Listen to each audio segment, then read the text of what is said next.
The market is not recovering anytime soon, and the recent bear market rally just crashed back down, wiping out everyone's recent gains. In this video, Adam Parker, former managing director at Morgan Stanley, explains why the recession is only going to get worse and which are the only 3 stock sectors that he will be buying for at least the next 6 months. The market knows that the probability of recession is much higher next year and that the Fed's likely to continue to raise the front end until they can slow down inflation. So I don't expect that we'll get a huge rally. I don't expect them to get super dovish at the meeting. But I think more importantly, I don't believe stocks can act incredibly well all the way through the fall when the earnings go from 243 to 210 or 215 for next year. I think that's asking a lot. Do I think there's pockets of things that work? Yes. And I think what's interesting, they were just talking about it last hour, everyone wants to go back to the playbook, and you saw it in July. Let's get hyper growth. Let's get crypto. Let's get software. Let's get I don't think the new leadership in the new cycle will be exactly the same. It never has been in the previous half century. It's always something new. What's it going to be then?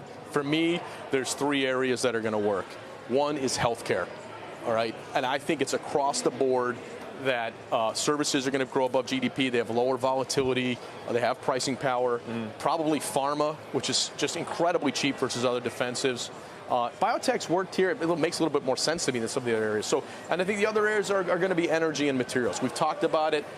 I think a real cross current in the market that's a little odd, a disconnect to me is, so you're taking down oil and copper because there's a demand recession, but at the same time, you're going to let all the risky stuff rip higher?